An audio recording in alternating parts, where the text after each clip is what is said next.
social y sobre los trastornos que afectan en la etapa de la infancia, específicamente en la niñez y en la adolescencia.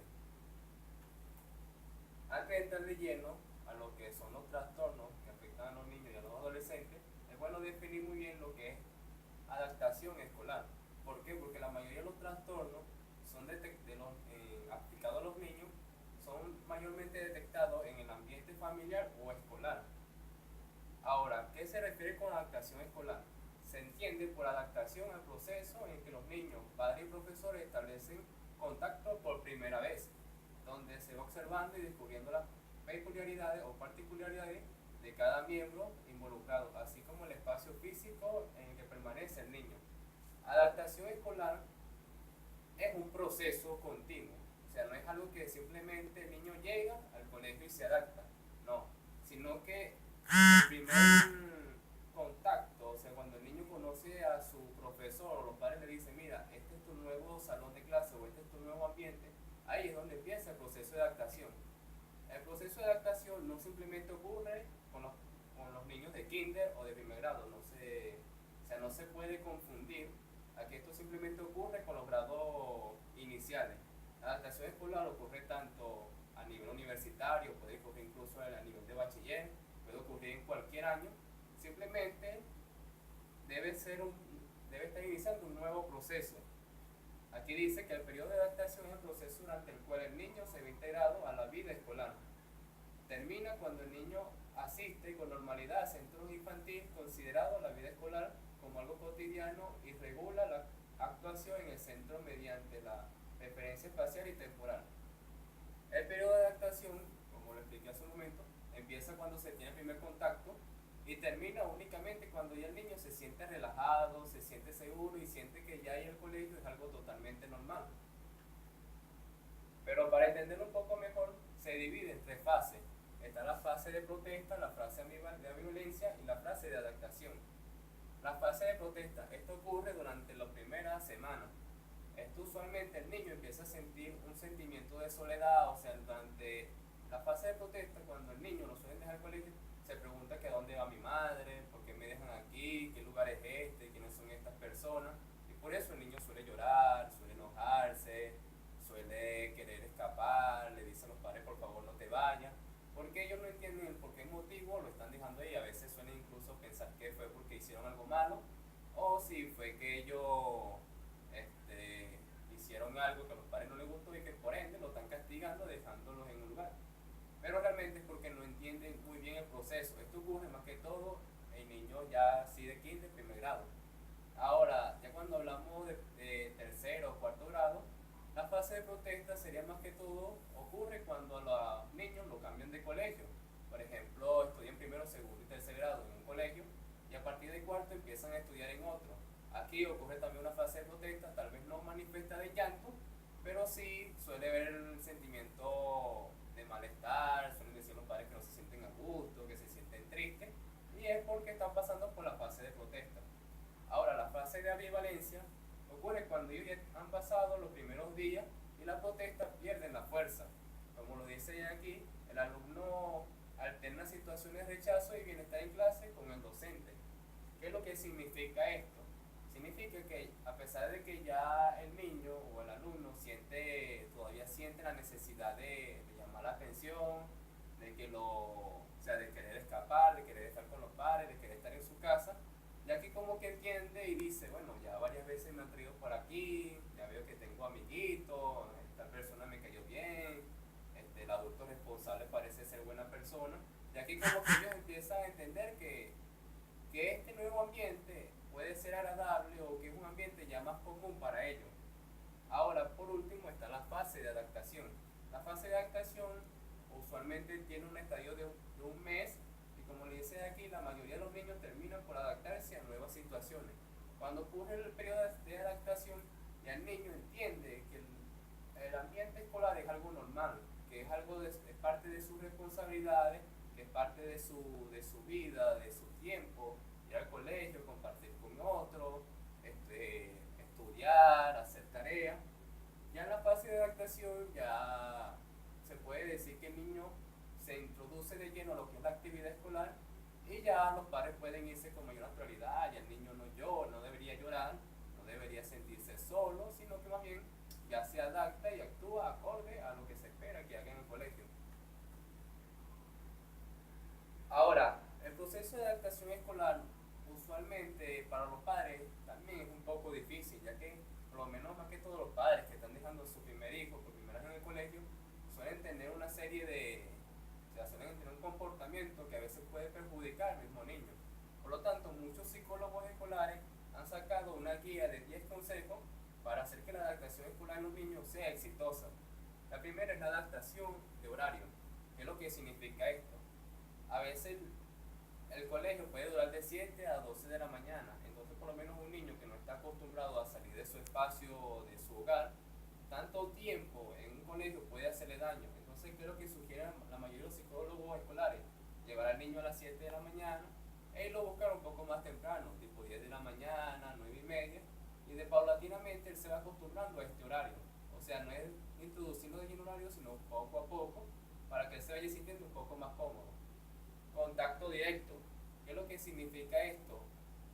No dar su brazo más que todo a torcer, sino llevar al niño al salón y ellos introducirlo prácticamente a que compartan con otros niños. ¿Por qué? Porque suele pasar que muchos niños lloran, lloran, lloran, entonces el padre dice, bueno, está bien, vámonos y regresemos mañana. No, el contacto directo lo que dice es introducir de lleno al niño en la actividad escolar. Actividades.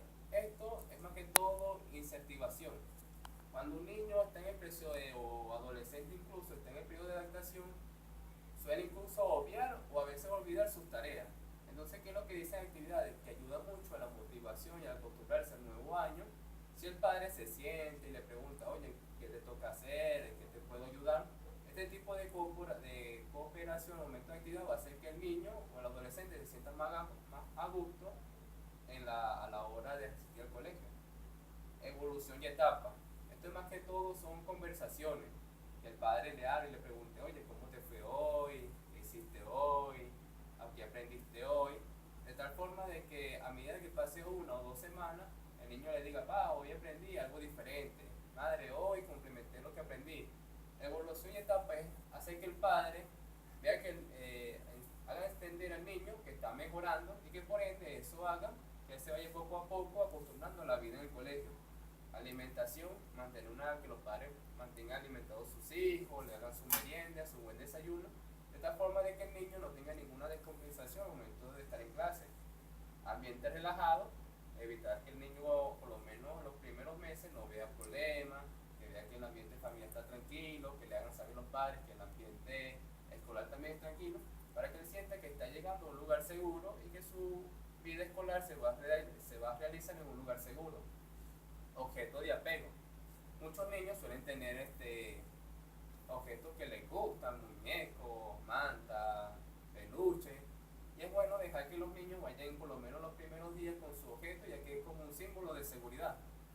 Claro, paulatinamente hay que irle restringiendo que lleve el sujeto, pero por lo menos los primeros días durante el proceso de adaptación es bueno que lo tenga, ya que le va a dar seguridad y va a disminuir un poco el sentimiento de soledad, más que todo en los niños. Despedidas rápidas. Esto es lo que suele pasar mucho y los padres suelen tener un poco de dificultad aquí, ya que suelen dejar al niño, entonces ven al niño llorando y lo abrazan, lo consienten, le dicen ya vamos, yo estoy aquí contigo. Muchos psicólogos escolares recomiendan que preferiblemente es mejor dejar al niño ahí y decirle, mira, estudia que yo regreso por ti e irse rápidamente. Y lo más importante que deben hacer en el momento de la despedida es hacerle saber que van a regresar. Simplemente eso, más no decirle que estaré contigo, que tranquilo, que todo lo demás, sino hacerlo y cortar eso de manera rápida. Motivación y ánimo, aquí es donde entran los reforzadores, tratar de que el padre, por ejemplo, fuiste una semana completa a clase, te voy a regalar un dulce, vamos a hacer tal cosa, vamos a una película, para que el niño entienda que su actividad escolar puede proponerle tanto beneficios intelectuales como de otras cosas. Y entrada y salida, esto lo que significa más que todo es que los padres, por lo menos en el proceso de atracción, se encargue de buscar a su hijo y de llevarlo al colegio, más que todo el padre, para que si el niño se sienta seguro de que mi padre me dejó y mi padre me vino a buscar. Y eso va a hacer que, por lo menos si se siguen bien estos 10 consejos, se espera que el niño tenga una buena adaptación escolar en el periodo de un mes.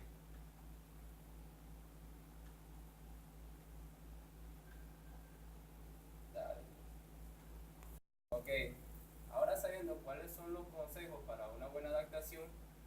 La adaptación escolar tiene ciertos beneficios, que primero que le permite relacionarse con otros niños. Al niño a sentirse más a gusto con su ambiente escolar, va a tener más amigos, que esto lo ayudará primero a saber que no es el centro de atención, que es lo que ocurre por lo menos en hijos primerizos cuando están en el ambiente escolar, que piensan que van a consentir todo lo que ellos quieran hacer, ellos pueden tener todo lo que quieran hacer, y cuando ellos se encuentran adaptados a un ambiente escolar se dan cuenta de que todos tienen igual importancia y que ellos son unos más del grupo. Aprenden a manifestar sentimientos de alegría y a defender lo que más quieren. El niño, principalmente los juguetes. ¿Qué es lo que significa esto? Ellos están en un ambiente de diferentes lugares, se sienten más libres. Por sentirse más libres, sienten que están haciendo algo nuevo, que es algo más divertido, que por ende eso ayuda mucho la parte anímica. Favorece la autonomía personal. Esto quiere decir que el niño, bien adaptado al nivel del colegio, va a saber bien cómo es, qué lo separa de los demás niños, qué lo hace diferente. Aprenderá el respeto, las normas, comenzará a tolerar pequeñas frustraciones, esto es más que todo porque muchos padres a veces suelen consentir mucho a sus hijos y ellos tienen que aprender de que a veces es necesario decir que no, y más que todo lo suelen aprender en el ambiente escolar. Oportunidad para desarrollar en diferentes áreas y complementará la forma de relacionarse y enseñar que comienza en el seno familiar. Esto significa que todo lo que adquirió y aprendió en la familia, durante el hogar, ahora puede seguir ese desarrollo en el colegio, que es lo esperado. Ahora, otro término que hay que tener en cuenta, madurez escolar. ¿Qué se entiende por madurez?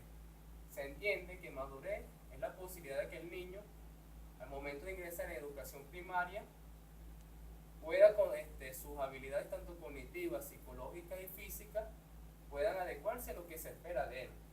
¿Qué es lo que significa una madurez escolar normal o puede decir estable? Significa que el niño al momento de ingresar al salón de clase actúe como se espera que actúe a su edad, según el nivel de escolaridad que tenga y según la cultura en donde esté. Esto se puede dividir en diferentes dimensiones, tanto la cognitiva, motriz, afectiva y en la parte de psicomotricidad. ¿Qué es lo que se espera de un niño que mantiene una madurez escolar normal? Primero, que al nivel cognitivo sepa quién es, dónde vive, quiénes son sus padres, qué día es, que sepa prestar la debida atención, que sepa comunicarse, que no tenga problemas de visión, de escritura, entre otras cosas. En la parte motriz, lo que se espera de la madurez escolar es que el niño no se caiga mientras corre, por problemas de torpeza, que sepa diferenciar cuáles son las partes de su cuerpo, que sepa arrojar una pelota, que sepa agarrar bien el lápiz, entre otras cosas. Y dimensión afectiva es que el niño se encuentre feliz, que sepa muy bien cómo se siente, cómo expresar esos sentimientos, cómo no dejarse controlar por ellos, entre otras cosas. En manera general, cuando se habla de madurez escolar, lo que se espera es que un niño se conozca, sepa en dónde está y sepa cómo exteriorizar lo que realmente es. Diferencias individuales. Cuando hablamos de diferencias individuales no nos referimos a nada malo, sino al conjunto de características o rasgos que diferencian a las personas de los demás. ¿Qué es lo que quiere decir esto? Como se ve aquí en una imagen, se ve a los niños con discapacidad, niños pequeños, grandes, es que las diferencias individuales son simplemente aquellos rasgos tanto fenotípicos como psicológicos que nos caracterizan. Cada individuo es un mundo diferente, cada niño es un mundo diferente, cada quien tiene su temperamento, su carácter, su forma de pensar, su forma de actuar. Por lo tanto, las diferencias individuales se refiere simplemente cada uno de los rasgos de la personalidad que hace a cada quien un individuo en sí mismo, un individuo único.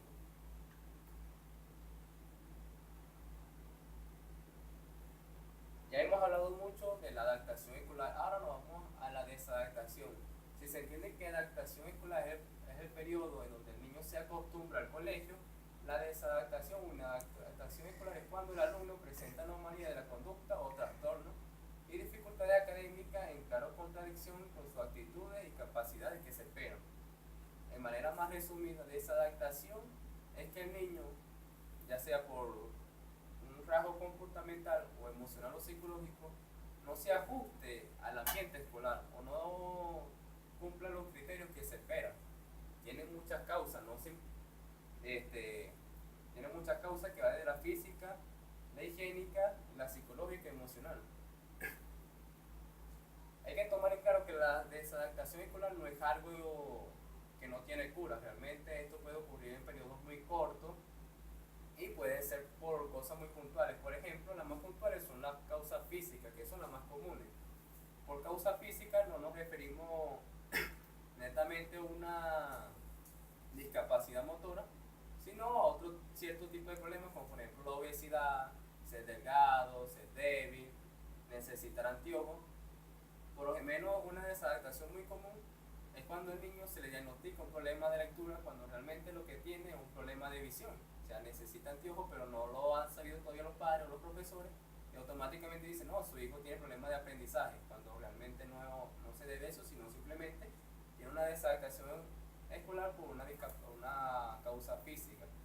Cuando nos referimos a la causa de higiene, es por ejemplo cuando el niño no cumple con las actividades, pero es porque o en su ambiente familiar tiene muchos problemas, o sea, es decir, tiene problemas psicológicos, o no está teniendo una buena alimentación, o simplemente no está durmiendo las horas adecuadas.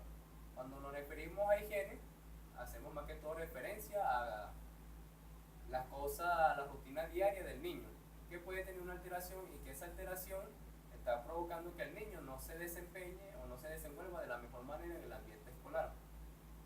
Y las causas psicológicas y emocionales, aquí sí son más de lleno a los problemas familiares, a los problemas interinos, las causas culturales, que suelen hacer que el niño no se desenvuelva bien en su ambiente escolar.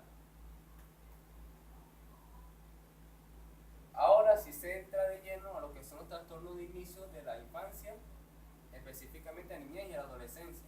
Como se estuvo hablando, la desadaptación es cuando el niño no puede continuar o no tiene un comportamiento adecuado a su edad. Esto puede ocurrir también por muchos trastornos psicológicos.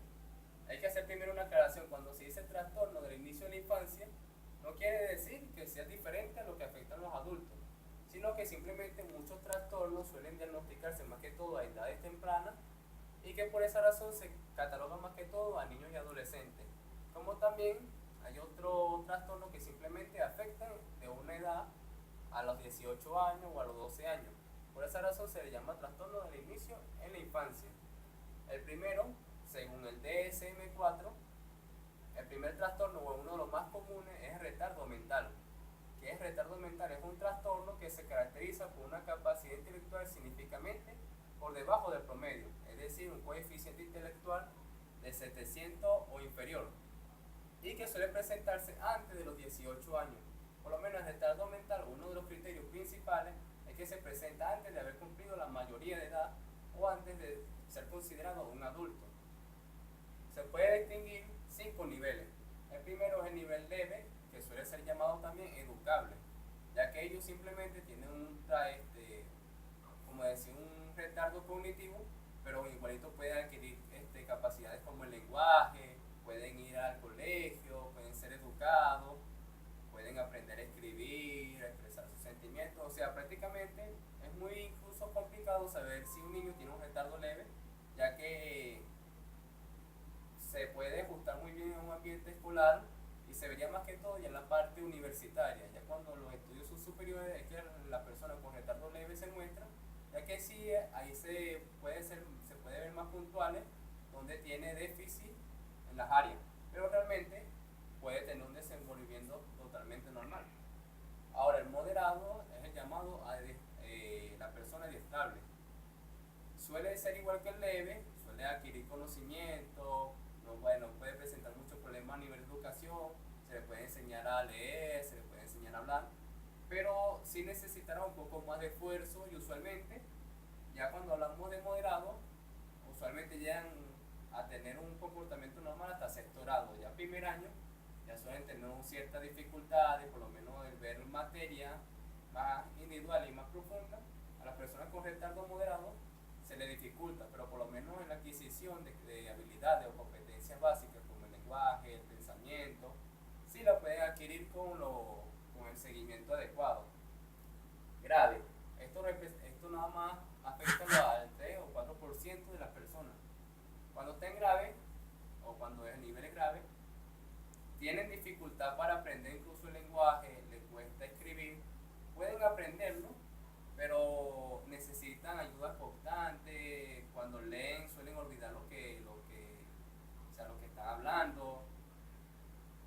su manera de hablar puede verse interrumpida, no puede ser fluido. Las personas con retardo mental grave muy poco mantienen una escolaridad fija. O sea, muchas veces lo sacan del colegio, suelen tener educación especial, pero se centran mucho más que todo en aprender a hablar para tener una comunicación con sus padres y escribir por lo menos las palabras básicas. Cuando se llega a un nivel profundo, ya el niño que presenta retardo mental no, no es que no pueda, sí puede, pero por lo menos en la adquisición del lenguaje puede aprender una palabra y al día siguiente olvidarla. Al momento de hablar olvidará cuáles son los tiempos verbales, puede saber algunas palabras pero no va a saber mucho el orden, no importa cuánto se lo digan, puede que en un momento lo recuerde como puede que en la mayoría de los momentos no lo haga. Usualmente las personas con retardo mental profundo sí necesitan ayuda de por vida, necesitan que estén constantemente con ellos, son muy dependientes ya que necesitan ayuda incluso en el vestirse, en el comer, en los cuidados personales. Por lo tanto, la gente, por lo menos adultos que tienen retardo mental profundo, suelen estar en centros de cuidado intensivo donde están bajo vigilancia a 24 horas. Y cuando nos referimos de gravedad no específico, es porque para saber en qué nivel te encuentras, si estás de leve a profundo, se le puede hacer al niño exámenes de test mental.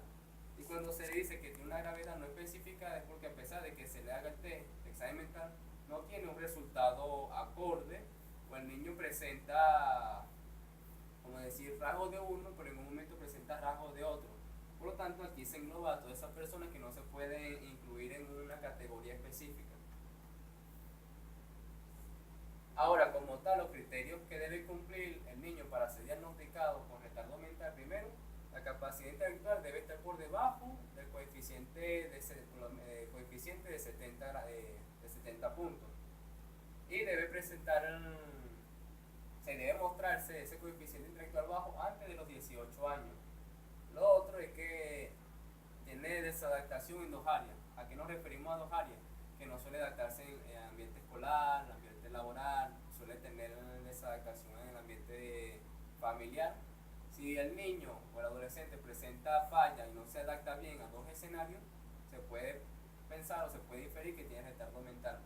Y como lo dije anteriormente, inicia antes de los 18 años.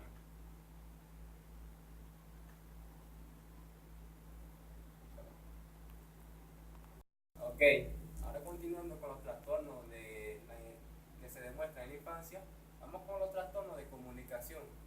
Estos tienen que ver con la expresión tanto verbal como la expresión escrita como la expresión expresiva. El primer trastorno es el trastorno del lenguaje expresivo.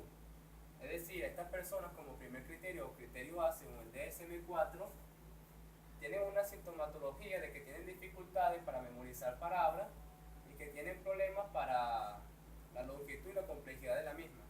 ¿Qué es lo que significa esto? Ellos pueden decirla, pero por lo menos al momento de pronunciarla van a tener ciertos problemas. Y a pesar de que en algún momento se le explique qué significa esa palabra, puede ser que el día siguiente se le olvide. Esta capacidad para no poder expresarse bien o por olvidar palabras tiene que deteriorar significativamente las áreas escolares o laborales. ¿Qué es lo que significa esto? Que el no poder expresarse bien puede hacer que el niño no tenga amigos, o puede hacer que los profesores lo reprueben, o puede hacer que no desempeñe un trabajo laboral acorde o no haga la actividad laboral que se espera. No se cumplen los criterios de trastorno mixto, ya ahorita le explicaré cuál es la diferencia entre el trastorno del lenguaje expresivo y el trastorno mixto. Y en dado caso de que la persona presente un retardo mental leve, para diagnosticar que tiene un trastorno del lenguaje, hay que darse cuenta de que por lo menos la expresión verbal presenta mucho más problemas que alguien con retardo mental. Ahora, si nos vamos al trastorno mixto del lenguaje receptivo expresivo, al igual que el anterior, este también tiene dificultades para expresar o para decir palabras, y también se suele olvidarlas o no suele memorizarlas adecuadamente el significado de estas. ¿Cuál es la diferencia entre el lenguaje expresivo y el receptivo expresivo? Que las palabras o frases no las entiende, o por lo menos en un no las ubica. Por ejemplo, esta persona cuando le hablan no suele entender muy bien si le están hablando ahorita, si lo que quieren, por ejemplo, le mandan una orden, no saben bien si la hacen en este momento o aquí o la deberían hacer más tarde. O sea, suelen tener un problema para recibir en qué momento deberían hacer las acciones o tienen problemas en la parte receptiva. También tienen problemas para hablar, pero la característica principal que diferencia este del anterior es que por lo menos ellos, para ubicarse en el espacio-tiempo, suelen tener problemas. Incluso uno de los ejemplos más que todo para esto son las personas que son los niños que por lo menos hablan yo fui nado, tienen ciertos problemas de conjugación ya que hablan tanto en pasado como en presente. Eso se atribuye por lo menos a este trastorno. El déficit de trastorno pues, del lenguaje receptivo expresivo, al igual que el anterior, también deteriora mucho la parte social. Suelen tener problemas para tener comunicación, para tener amistades con otros niños. Suelen tener problemas académicos y tanto problemas laborales. No tienen ningún problema de trastorno generalizado, que lo explicaré más adelante. Y al igual que el anterior, si el niño presenta retardo mental, hay que tomar en claro que la parte tanto expresiva como de recepción de estímulos debe tener todavía mucho más problemas que las vistas en los retardos mentales. Y por último, entre los trastornos de comunicación tenemos los trastornos fonológicos. El niño entiende lo que se le quiere decir, o sea, él conoce el significado de las palabras, sabe cómo escribirlas, pero no sabe al momento de expresarlas verbalmente. Es decir, por lo menos algo que separa mucho de esto a los anteriores es que los anteriores usualmente tenían problemas al momento de expresarse porque no conocían las palabras o no entendían qué significan. La persona con trastorno fonológico sí entiende lo que está hablando, sí entiende las palabras, entiende cómo escribirlas, su significado, su simbología, simplemente que al momento de hablar, por algún motivo tanto neurológico como fisiológico, suelen tener problemas en la pronunciación o en la acomodación de las palabras, o incluso a veces ellos pueden pensar que están diciendo algo pero realmente no lo exteriorizan verbalmente. Es a raíz de esto que ellos no pueden, o sea, a raíz de este problema verbal, que ellos suelen tener también problemas en áreas sociales, laborales y escolares.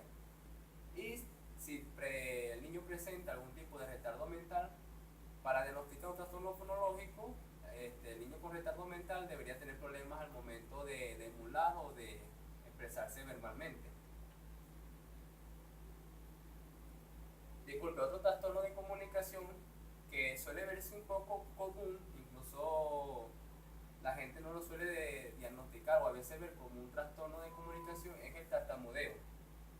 Para tener tartamudeo es realmente, o sea, simple, porque simplemente debes presentar uno de 8 criterios que van desde la repetición de sonidos, prolongación de sonidos, interjección, palabras fragmentadas, bloqueo audible o silencioso, circuncolio, palabras producidas con exceso de tensión física, retención de palabras monosílabas.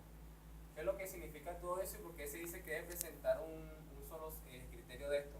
Que si la persona, por ejemplo, está hablando y de repente hace una pausa larga, eso se le puede diagnosticar tartamudeo. O igualito, el más común es el que suele repetir las palabras, es por lo menos aquel ejemplo que dice yo. Entonces, por lo menos eso, solo comúnmente llamado tartamudeo. Pero también se le puede llamar tartamudo a la persona que está hablando o diciendo una palabra y a mitad de ella la para y la continúa. O simplemente deja las palabras por la mitad. Si se encuentra un niño o un adolescente que tenga uno de estos 8 criterios, se puede inferir que tiene un trastorno de la fluidez. Pero aparte, la fluidez debe, ¿cómo decirle?, influir significativamente en la parte social, laboral y escolar, ya que por lo menos en la parte social, cuando la gente suele tener problemas de tartamudez, que no suele terminar las palabras, suele repetirlas, suele ser el producto de mucho bullying, por así decirlo, de mucho acoso escolar, y esto puede hacer que el niño se sienta desmotivado y falle en diferentes áreas. Y por último, si hay un déficit sensorial o motor del habla, las deficiencias de hablar son superiores a las habitualmente asociadas a estos problemas. ¿Qué es lo que significa esto? que si el niño o el adolescente presenta un problema fisiológico como otro en la parte de la boca, o en la parte de la garganta, que esto le impida el buen fluir de sus palabras, hay que ver si realmente la afición, el problema fisiológico presenta el lenguaje que debería presentar a pesar de eso, o si está un poco más deteriorado. Es decir, por ejemplo, si tiene un problema en la parte de la mandíbula, que es lo más común por lo menos en estos casos, hay que ver si suele repetir las palabras más de lo que debería hacerlo según los médicos certificados. Si lo hace, se puede diagnosticar como tartamudo. Ahora nos vamos a uno de los trastornos más conocidos, que son los trastornos generalizados del desarrollo. Actualmente ya el nombre de trastorno generalizado no se utiliza. En el DSM-5 se le llama trastorno del espectro autista, ya que engloba muchas cosas que tienen que ver. Pero ¿por qué se le llamaba trastorno generalizado del desarrollo? Porque los síntomas se iban a ir mejor testificando, mejor viendo a medida que el niño vaya desarrollándose o se vaya involucrando. Para el trastorno autista, que es uno de los trastornos por lo menos en la parte psicológica más atractivo, debe tener al menos 2 de las primeras alteraciones y 1 de la segunda y la tercera alteración, como lo dice aquí, 6 o más en total, con por lo menos 2 de las primeras alteraciones y 1 de la segunda y la tercera. ¿Cuáles son las primeras alteraciones donde debería presentar por lo menos 2? Son las alteraciones que tienen que ver con la interacción social. Esto engloba primeramente comportamiento no verbal, como lo es la ausencia de contacto ocular. La primera impresión para saber que un niño tiene autista es porque el niño nunca la va a ver directamente a los ojos. El niño autista siempre va a esconder la mirada, va a mirar hacia abajo, hacia los lados. El niño con autista no va a mantener ese contacto visual con el adulto o con los demás niños. Otro de los criterios que tienen que ver con la interacción social es la incapacidad para desarrollar relaciones con compañeros adecuados. Los niños autistas son muy pasivos y usualmente no les motiva mucho hablar con otros niños. Son aislados, a pesar de que otros niños les vengan y le hablen, usualmente ellos no hablan, no mantienen conversación. Por lo menos, otro de los criterios es ausencia de tendencia espontánea para compartir con otras personas. Es decir, un niño con autista no le va a llegar a otro niño y le va a decir, oye, mira, vamos a hacer tal cosa, o mira, vamos a jugar. No, el niño con autista es muy reservado. O sea, se mantiene en su asiento, no suele hablar. Si le hablan, incluso a veces no suele responder. Y para que él tenga la iniciativa de hablar con otras personas es muy difícil. Una de las cosas que suele presentar a veces los niños autistas es que a veces piensan que tienen problemas auditivos, ya que uno les habla, y el niño con autista no responde. Un psicólogo en la parte clínica realizó un experimento y se dio cuenta que para saber si un niño tiene autista o un problema de audición, destapen un dulce cerca del niño, porque por más que sea, a pesar de que no le guste interactuar con otras personas, los niños autistas sí les gustan los dulces. Entonces, si él voltea donde la persona está viendo el dulce, no tiene un problema de recepción, sino que simplemente está ignorando lo que se le está diciendo. Otro criterio es falta de reciprocidad social. ¿Qué es lo que significa esto? Lo que estamos hablando, lo que está explicando anteriormente. Le hablan y suele ignorar, pues no suele responder o simplemente sigue su camino sin hablar con otras personas. Si de estos 4 criterios presenta 2, se puede inferir o se puede tener una idea de que la persona sufre de trastorno autista. En el segundo criterio, donde solo debería presentar uno solo, es en la parte de comunicación. ¿Qué es lo que significa esto? Retraso o ausencia total de desarrollo del lenguaje oral. Los niños con trastorno autista tienen problemas para expresarse o tienen problemas para adquirir el lenguaje. Usualmente tienen un lenguaje muy pobre, suelen hablar sin mucho conectivo o suelen tener palabras, oraciones mal estructuradas. Por lo menos la parte del lenguaje aquí sí está significativamente deteriorada. Como segundo criterio, el sujeto con habla adecuado tiene alteraciones importantes en la capacidad para iniciar o mantener una conversación con otro. Puede ser que en algún momento el niño con Asperger le responda a alguien o esté hablando con alguien, pero llega un momento, tal vez a mitad de la conversación, donde el niño se aburre y se va, o de repente se está hablando con él, hola, ¿cómo estás? Y el niño te puede responder bien, y se le pregunta qué hace, y el niño simplemente deja de responder. por lo menos la parte de comunicación es complicado llevar una conversación completa con un niño de Asperger porque de un momento a otro la terminan o simplemente se van. Tiene utilización de palabras estereotipadas o repetitivas. ¿Qué es lo que significa esto? Que, por ejemplo, suelen estar hablando, hola, ¿cómo están? Y de repente se lo vuelven a repetir, hola, ¿cómo estás? Un ejemplo suele pasar en la serie de The Miller, en donde el niño dice hola y de repente hola. Eso es en la utilización de palabras repetitivas, ya que sin ningún motivo u otro suelen repetir la misma palabra. Y ausencia de juegos realistas, espontáneos, variados o de juegos de imitación social. ¿Qué es lo que significa esto? Por lo menos el niño con autista no lo vas a ver personificando un superhéroe, no va a ir diciendo por ahí que es Batman, que es Superman, o por lo menos juegos que tengan que ver mucho con la fantasía, no son muy común ver a estos niños jugando con eso. De estos 4 trastornos que se están diciendo que van desde la comunicación hasta la parte de fantasía, si presenta uno, también se puede inferir o se puede tener una idea de que sufre de trastorno autista.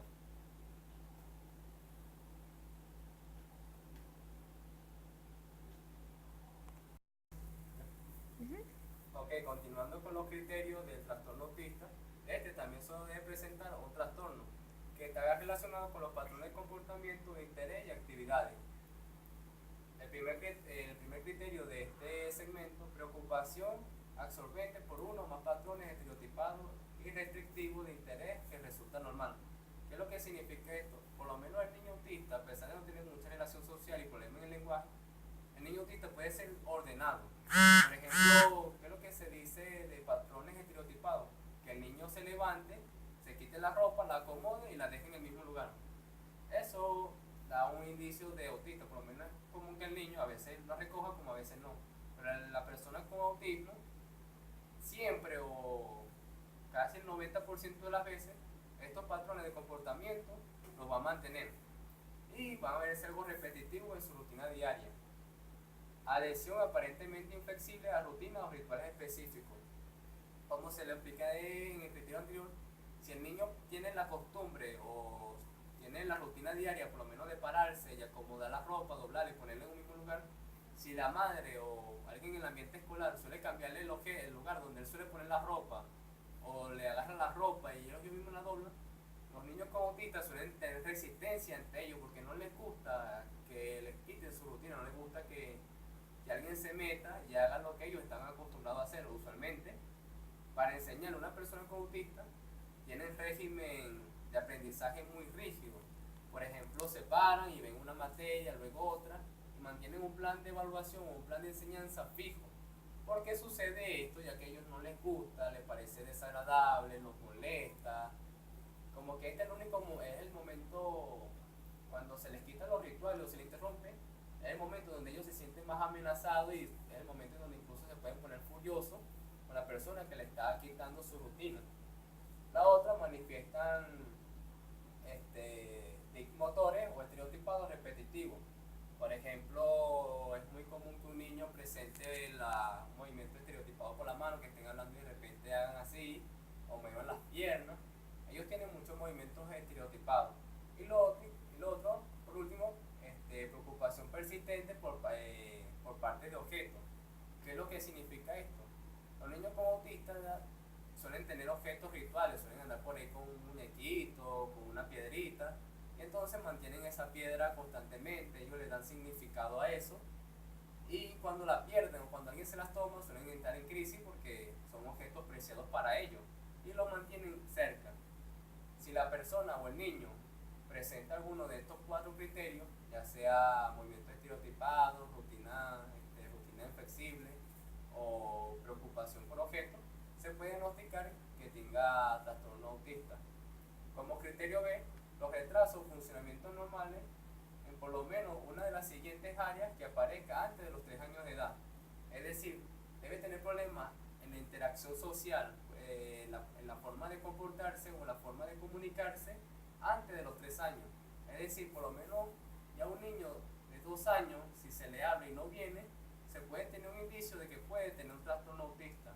O si, por ejemplo, ya a los 2 años se ve que el niño va caminando por el mismo lugar siempre o que realiza las mismas actividades siempre, se puede ir pensando que se tiene un trastorno autista.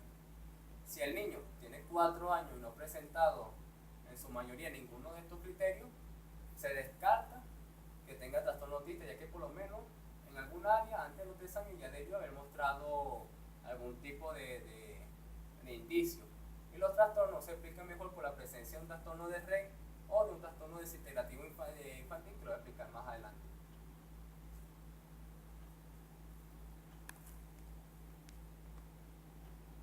Ok, continuando con los trastornos del efecto autista, nos encontramos con el trastorno Rett.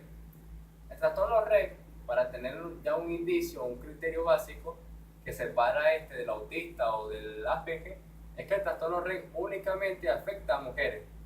No es posible que el trastorno Rett afecte a un hombre, ya que el trastorno Rett suele tener su problema más que todo en el cromosoma X, que más que todo tiene la parte de la mujer. Ahora, el trastorno Rett es un trastorno desintegrativo, es decir, que a medida que el niño, o de la niña, perdón, va desarrollándose o va creciendo, va a tener una regresión en sus funciones cognitivas. ¿Cuál es el primer criterio? Que por lo menos va a tener un desarrollo prenatal normal, es decir, que durante los 9 meses que permanezca en el vientre, realmente no da un indicio de que el bebé presente algún problema, sino que mantiene un periodo prenatal normal. El desarrollo de los primeros 5 meses a nivel de motricidad es normal, o sea, la niña gatea, puede incluso hacer intentos de caminar, puede agarrar objetos, es decir, hasta los 5 meses totalmente normal. Y la circunferencia craneal normal es normal en el nacimiento, es decir, cuando la niña nace, su cráneo es totalmente normal. Por lo tanto, durante los primeros 5 meses es imposible diagnosticar el trastorno Rett, ya que tiene un desarrollo prenatal bien, actúa como un niño normal de los primeros de 0 a 5 meses, su cráneo es totalmente normal. Ahora, después de los 5 meses es donde aparece como tal el trastorno de Rett. Y aquí es donde va el segundo criterio, que dice que después de los 5 meses deben hacer presencia de estos 5 criterios. El primero, desaceleración de crecimiento craneal entre los 5 y 48 meses. Es decir, mantiene un crecimiento normal en el cráneo, pero ya después de pasar los 5 meses, el cráneo permanece del mismo tamaño. Es decir, puede tener ya 2 años y el cráneo lo puede tener igualito del tamaño a cuando nació. Eso es uno de los criterios del Rett. El segundo, pérdida de habilidades manuales intencionadas que ha aprendido anteriormente. ¿Qué es lo que dice el segundo criterio? Puede ser que al momento de cuando era bebé o incluso el primer año aprendiera a tomar objetos, aprendiera a caminar, pero de un momento a otro no recuerda cómo es su pinza o de repente tiene problemas para caminar. Es porque dado mucho a que su cráneo no crece, el cerebro llega a un momento donde no puede seguir expandiéndose. Y como no se puede seguir expandiendo, suele tener cierta inflamación o cierto moretón que hace que tenga un retroceso en las conductas.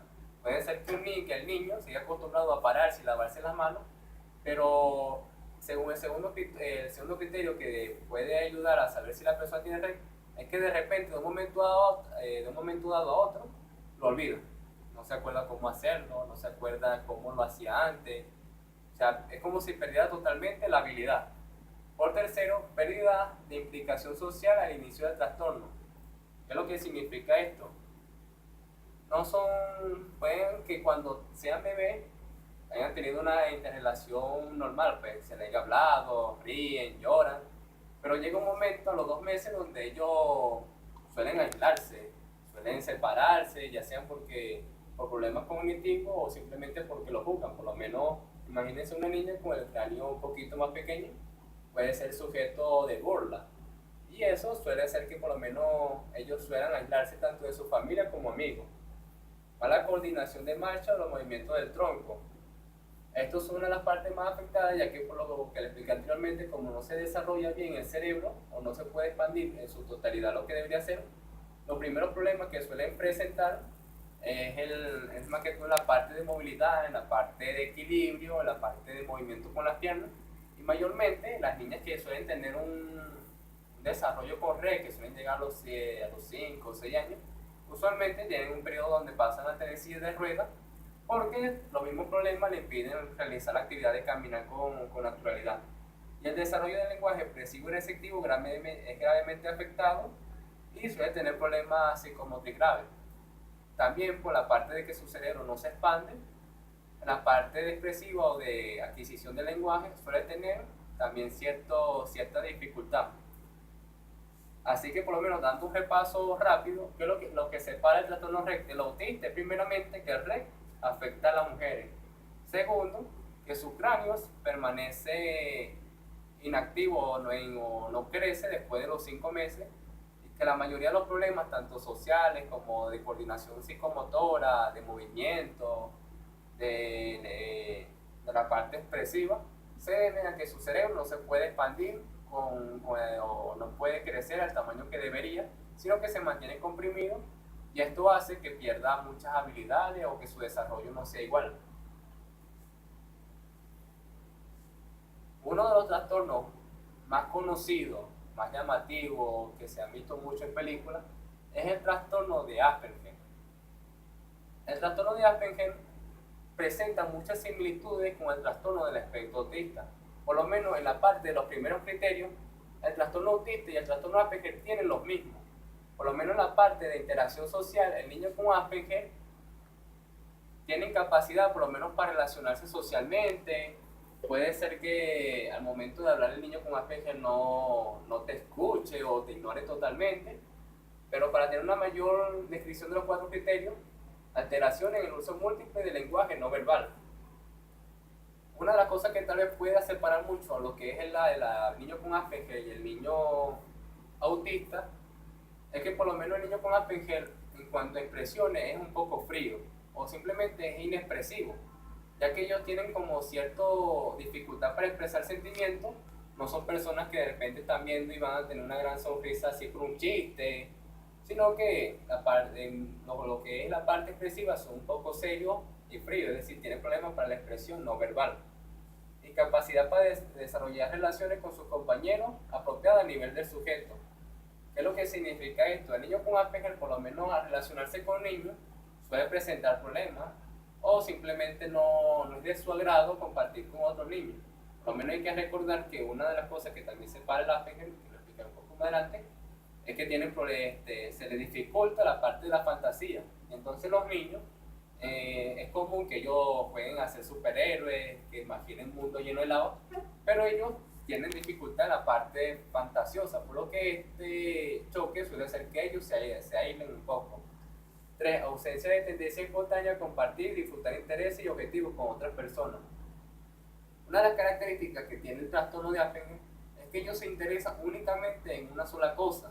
Por ejemplo, si el niño con Asperger le gustan los dinosaurios, va a saber muchas cosas de dinosaurios, incluso va a tener un conocimiento fuera de lo común, puede ser súper dotado en la parte de dinosaurios, pero se enfocará únicamente en eso. Si le hablas de otro tipo de cosas como otros animales, cocina, suelen ser muy antiparabólicos, suelen no prestar atención, suelen irse, suelen no seguir con la conversación o suelen cambiar los temas de conversación a lo que a ellos les gusta. Por lo tanto, suelen tener dificultad para iniciar amistades con otros o para iniciar conversaciones, ya que suelen hablar mucho de unas cosas. Los niños suelen cansarse a veces de ello y por lo menos iniciar con varios temas no es algo muy común de ellos. Y otra, ausencia de la reciprocidad social o emocional, que es lo que se explicó ahorita. Como a ellos les suele gustar una sola cosa, usualmente cuando alguien más le habla de otro tema, no suelen corresponderle con la misma emoción, no suelen responderle el mismo tema.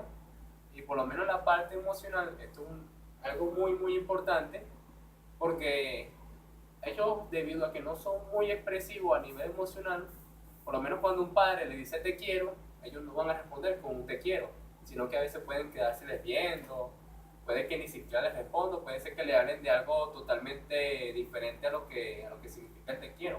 Es porque ellos no son muy buenos, o por lo menos la parte de corresponder, la parte emocional, no lo hacen. Muchos padres con niños con Asperger suelen sentir que no son queridos por sus hijos o que sus hijos los ignoran, por así decirlo, pero no es realmente, no es su elección, simplemente que el trastorno con Asperger es caracterizado especialmente por una de esas cosas, porque no son muy emocionales. Ahora, en patrones de comportamiento e intereses, de comportamiento repetitivo, estereotipado, deben presentar al menos una característica. Al igual que al igual para el trastorno autista, la interacción social debe presentar dos criterios de los cuatro anteriormente nombrados, y de esto debe presentar únicamente uno. El primero es preocupación absorbente por uno o más patrones de interés estereotipado. Al igual que el trastorno con autista, suelen tener su rutina, suelen hacer sus actividades, y si se dan cuenta, por lo menos hasta aquí, son muy parecidos.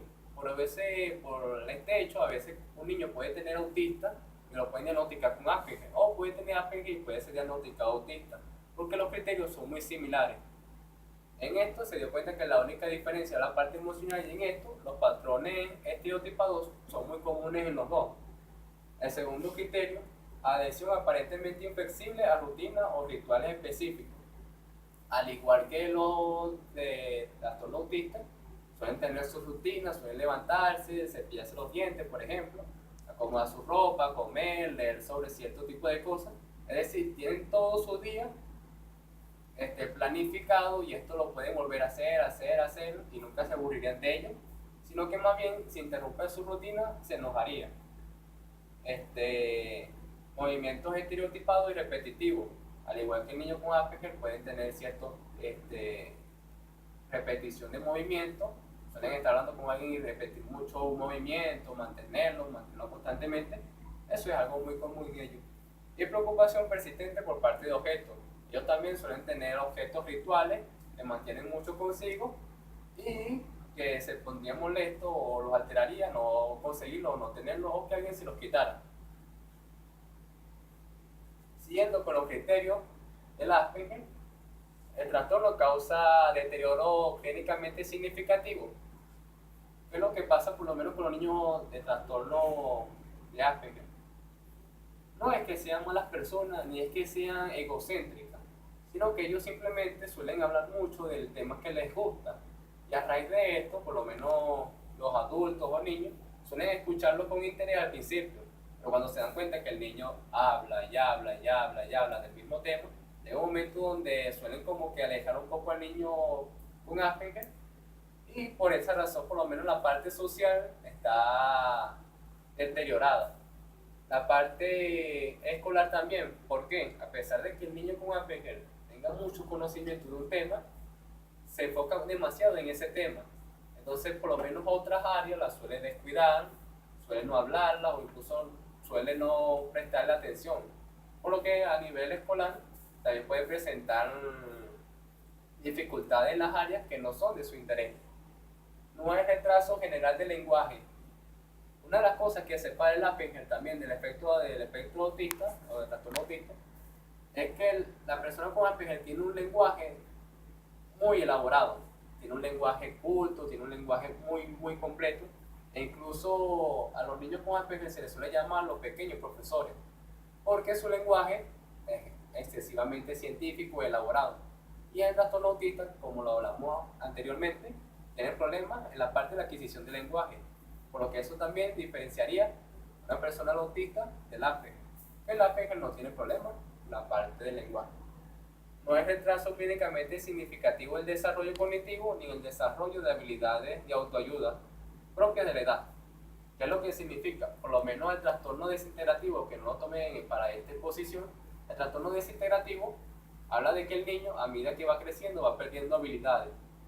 El trastorno con Asperger no, ellos mantienen sus habilidades estables, todo lo que aprenden lo mantienen, sus rituales lo mantienen y no tienen pérdida de ninguna habilidad. Y lo otro no cumple el trastorno de otro trastorno generalizado o esquizofrenia. ¿Qué es lo que significa esto? Por ejemplo, si el niño presenta buen lenguaje, entonces preferiblemente tenga Asperger autista. Si es niño, más que todo, puede ser que no tenga REC. Si es niña y tiene un tamaño de cerebro normal, puede que sea autista, Asperger y se le separa del resto, o esquizofrenia.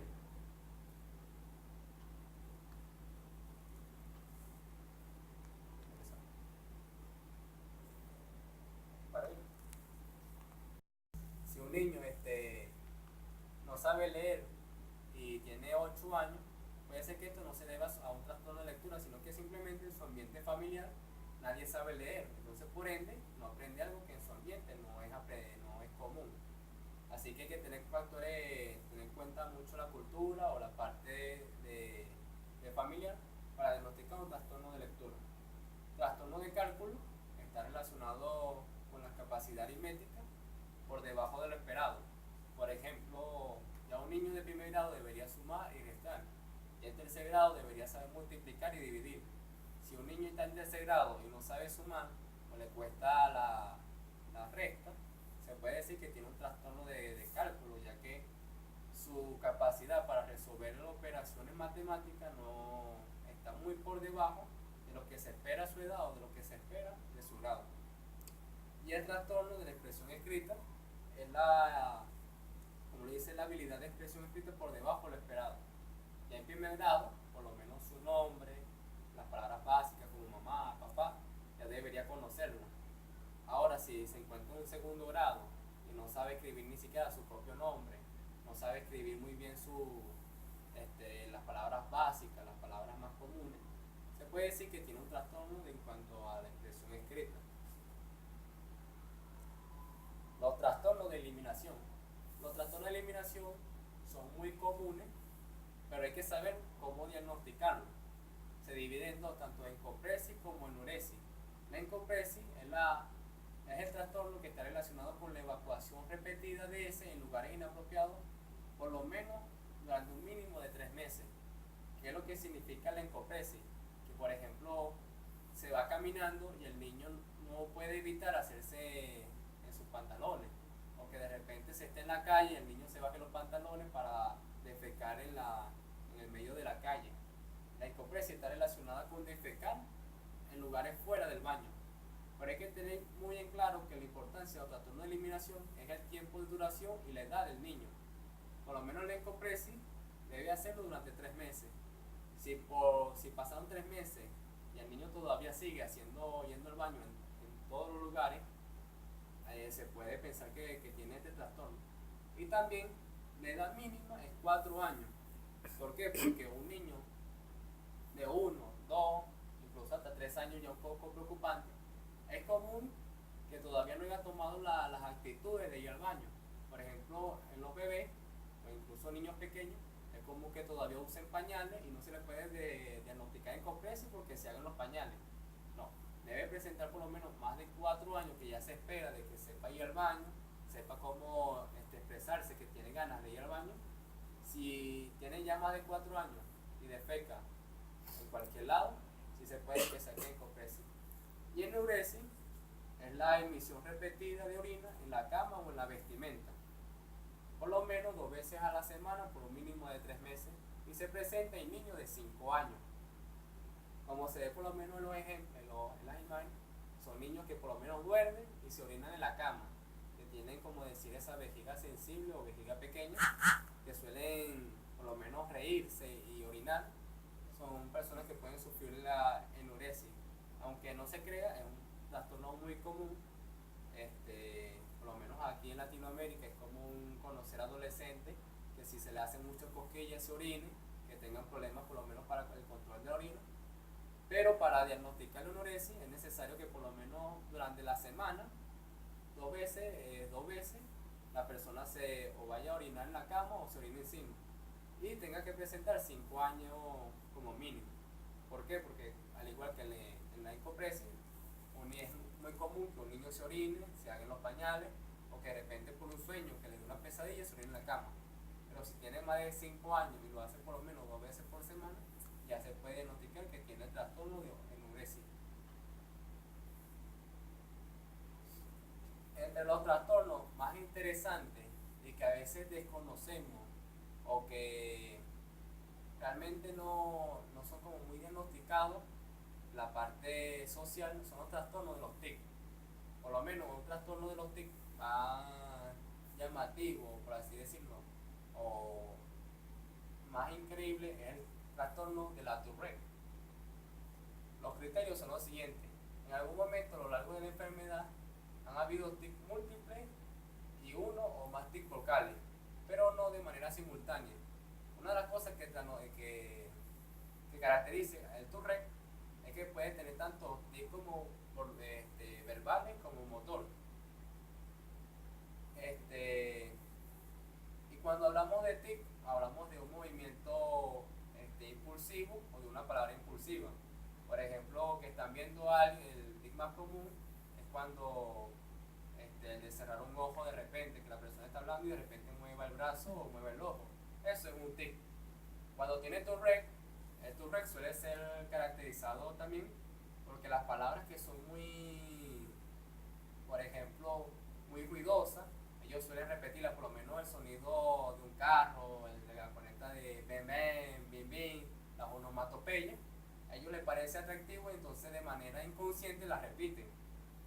Los tics aparecen varias veces en el día, que esto es una de las cosas que caracteriza el Tourette, ya que son muy frecuentes que ellos de repente hagan un movimiento o repitan algo, pero debe tener un momento mínimo de 3 meses, es decir, es muy común que tal vez en algún momento repitas una palabra o de repente hagas un movimiento estereotipado, pero si lo hace ya por más de 3 meses y, disculpa, por un momento de un año, si lo hace más de un año, ya se le puede diagnosticar Tourette.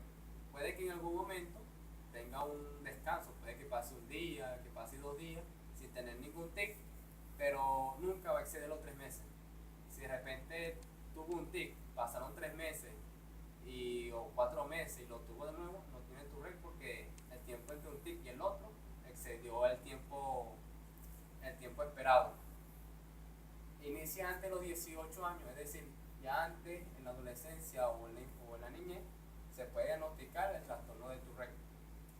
El trastorno provoca un notable malestar en el deterioro significativo social y laboral.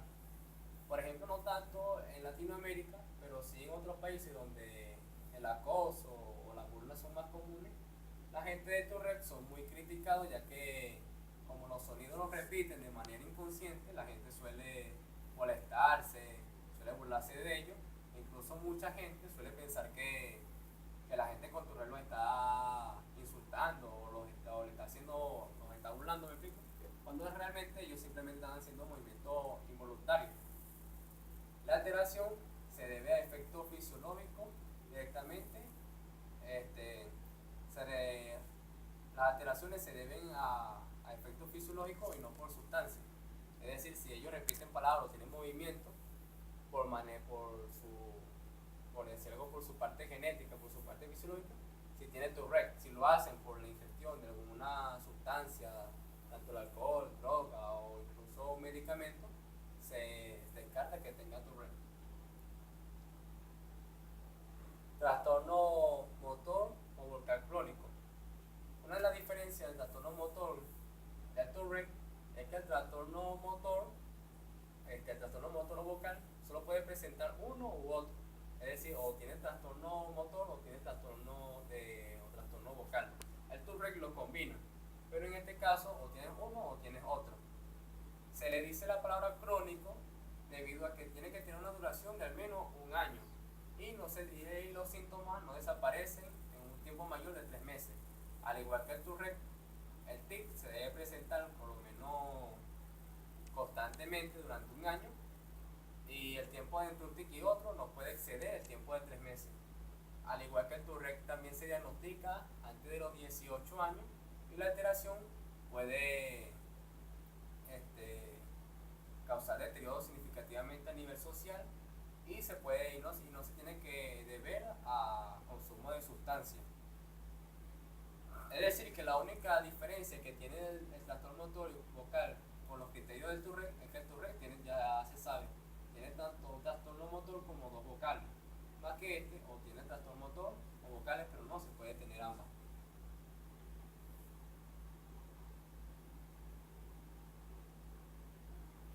Por último, de los trastornos de tic, el trastorno de tic transitorio tiene el trastorno tic motor y vocales simples o múltiples. En el trastorno transitorio, si puede llegar a tener los dos, si puede tener tanto trastorno motor como trastornos vocales, como tic vocales, perdón. ¿Cuál es la diferencia y por qué se le llama transitorio? Porque simplemente dura un año.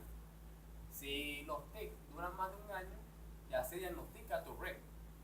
Ahora, si dura más de un año, se puede diagnosticar Tourette o crónico. Pero si los síntomas duran 6 meses, 4 meses, 8 meses, se le diagnostica tic transitorio. También se diagnostica antes de los 18 años, tiene problemas, causa de deterioro significativo a nivel social, laboral y escolar, y se debe a efectos fisiológicos y no a sustancia médica. Como se sabe, la diferencia entre el tic Tourette y el crónico es que el Tourette tiene los dos síntomas y el crónico nada más puede tener uno.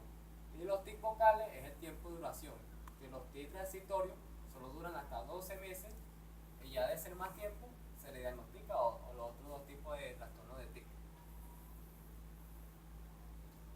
Ya conociendo todos los trastornos en la parte de la niñez, hay que tomar en cuenta que la educación, la adaptación, puede verse afectada por otro tipo de problemas, por lo menos la carencia sociocultural, que testifica que los niños pertenecientes a capas socioculturales más pobres se producen mayores niveles de dificultad en el plano cognitivo como afectivo y emocional.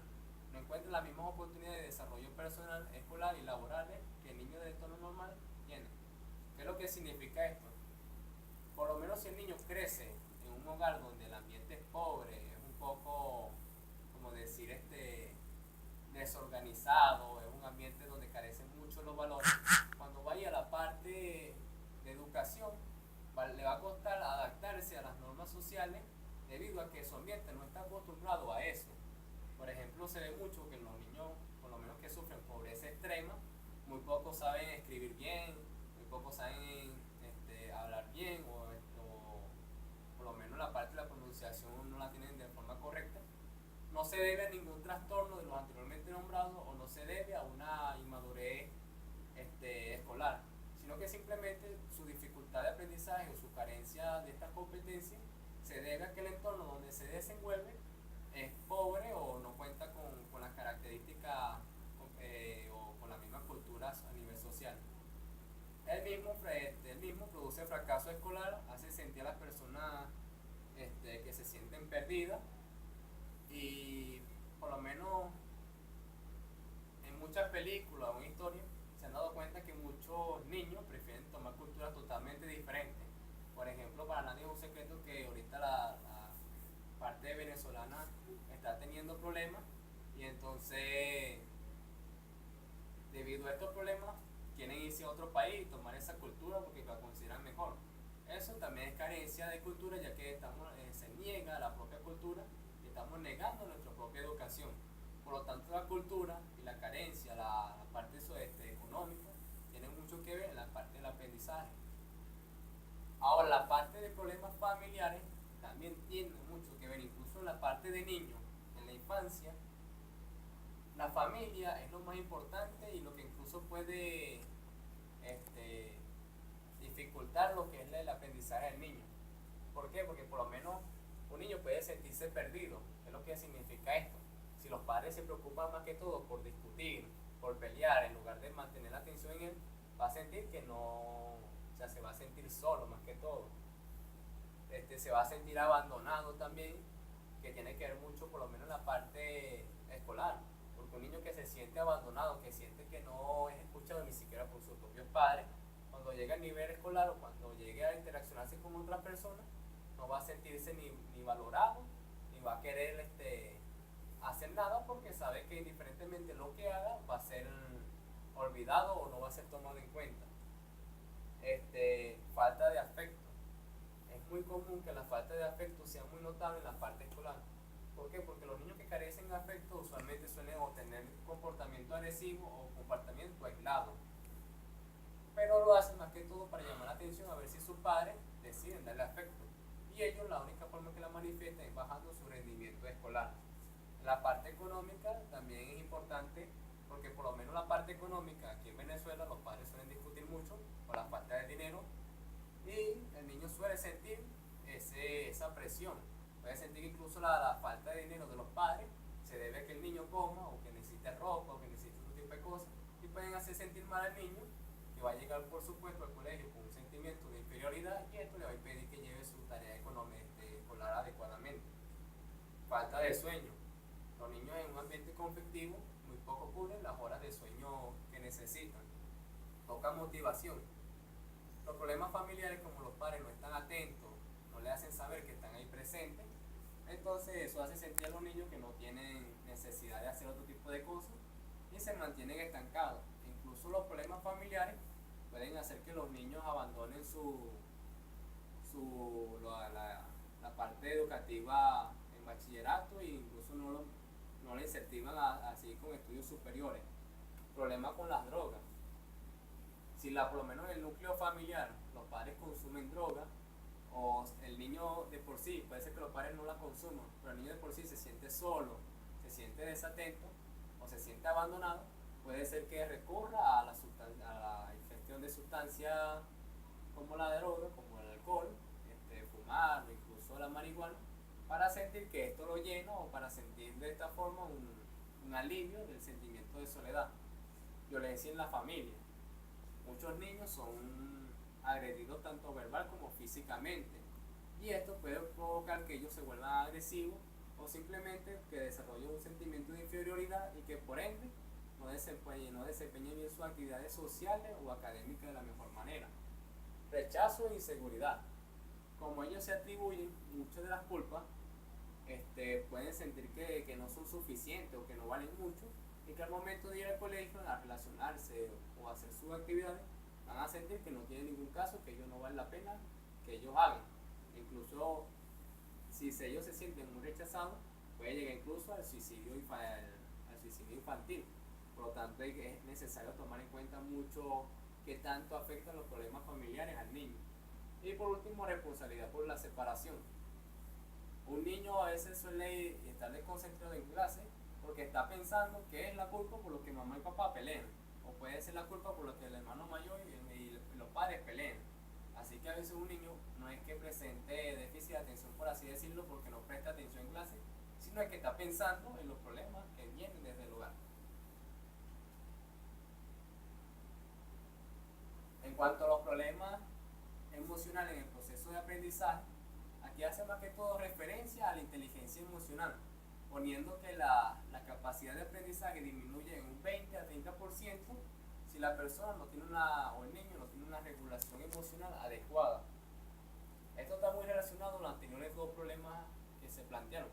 ¿Por qué? Porque si el niño se siente abandonado, se siente triste, se siente solo, o simplemente el niño se siente colérico, siente ira, al momento de llevar su actividad escolar, esta se va a ver deteriorada significativamente. Por ejemplo, un niño con mucha ira puede ser que desafíe a un profesor y esto puede causarle la expulsión.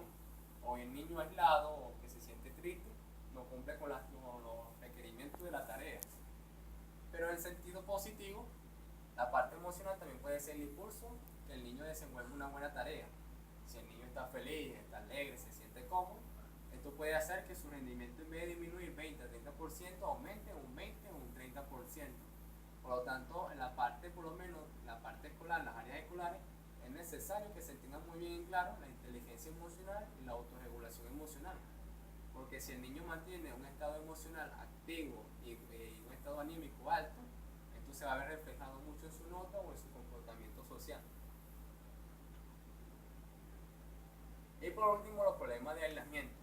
Los problemas de aislamiento se describen en cierto tipo de cosas y pueden tener repercusiones como problemas de aprendizaje, bajo rendimiento escolar, bajo estima de sí mismo, pobre autoconcepto, falta de comunicación, timidez, agresión, inhibición social y lacerarse a sí mismo. Lacerarse es cortarse o hacerse daño a sí mismo. El aislamiento social suele causar todos estos problemas porque se espera, como nosotros seres psicosociales, se espera que interactuemos con otras personas porque de la competencia, de la interacción social, del trabajo grupal, el ser humano se desarrolla de mejor manera. Por lo tanto, si suele aislarse, esto puede verse reflejado en las diferentes áreas, ya que por ejemplo sin competencia el niño no va a sentir que alguien lo motiva o lo esfuerza a sobrepasar sus capacidades.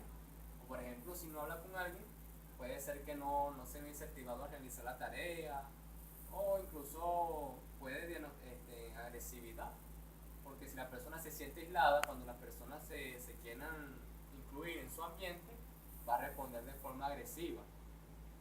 Incluso puede ser peligroso el aislamiento al momento de hacerse daño a sí mismo, porque se sienten solos, que buscan a veces un significado a su sufrimiento, como también suelen herirse para llamar la atención de alguien.